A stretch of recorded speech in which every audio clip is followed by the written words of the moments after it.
আচিল শব্দটা আমরা সকলেই কম বেশি জানি। জীবনে কোনো না কোনোবার আচিল হয় নাই বা আচিল নিয়ে কষ্ট পান নাই বা ভুগেন নাই এমন আসলে পেশেন্টের সংখ্যা পাওয়া যাবে না। হ্যাঁ? তো আচিল আসলে কি? এটা এক ধরনের ভাইরাস জনিত বা ভাইরাল এক ধরনের প্রদাহ বলি বা এক ধরনের লিশন বলি বা এক ধরনের ক্ষত বলি, যেটাই বলি না কেন, যেটা হয় হচ্ছে হিউম্যান প্যাপিলোমা ভাইরাস বা এইচপিভি দিয়ে। যেটা ব্যাপার সেটা হচ্ছে যে এই এইচপিভি বা হিউম্যান প্যাপিলোমা ভাইরাসে প্রায় ১০০ রকম সেরোটাইপ থাকে।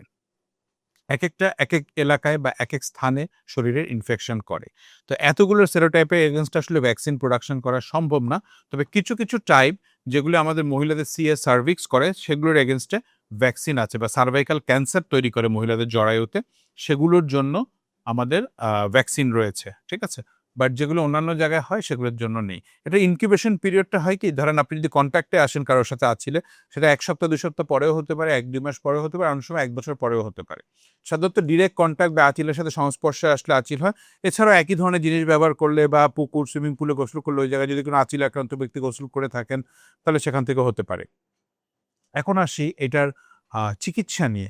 এটার চিকিৎসায় কিন্তু অনেক ধরনের দেখা যাচ্ছে বিভিন্ন ধরনের মানে এটা ওটা অপচিকিৎসা রয়েছে।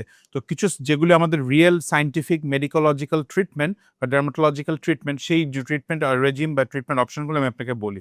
নাম্বার 1 হচ্ছে আগে আমরা 5-FU কিংবা ইমিউনোমডুলেটর হিসেবে 5-ফ্লোরোইউরাসিল ব্যবহার করতাম, যেটা আসলে খুব বেশি এফেক্টিভ না। এছাড়াও ক্রায়োথেরাপি ইউজ করা হয়, এক ধরনের লিকুইড নাইট্রোজেন গ্যাস দিয়ে আঁচিলটাকে নষ্ট করা হয়। তো অনেক ক্ষেত্রে দেখা যায় যে গ্যাসের অনেক সময় অ্যাভেলেবিলিটি থাকে না। এজন্য এখন খুব ফেমাস ২ টা প্রসিডিউর যেটা আমরা আঁচিল রিমুভের জন্য ইউজ করি। তার মধ্যে একটা হচ্ছে এই মেশিনটা দিয়ে, যেটাতে ইলেকট্রো কটারি কিংবা ইলেকট্রো ডেসিকেশন করে, মানে আমরা হয় আঁচিলটাকে পুড়িয়ে নষ্ট করে দিয়ে বেইস সহ এটা দিয়ে, অথবা পুরাটা এক্সারসাইজ করে নিয়ে আসে। এটা একটা পদ্ধতি।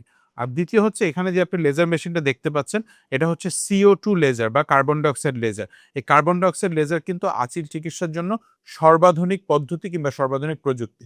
তো সুতরাং আঁচিল না ছড়ানোর আগে, আঁচিল কিন্তু মুখে, হাতে, পায়ে সব জায়গায় হতে পারে। অনেক সময় দেখতে একটা কর্ন বা ক্যালোসিড, অনেক সময় হাইপারট্রফিক লাইকেন প্ল্যানাসের মতো মনে হয়। সুতরাং আঁচিল দেখা মাত্র বা সন্দেহ হলে আপনি অবশ্যই ত্বক বিশেষজ্ঞ কিংবা ডার্মাটোলজিস্টের শরণাপন্ন হবেন। ঠিক আছে?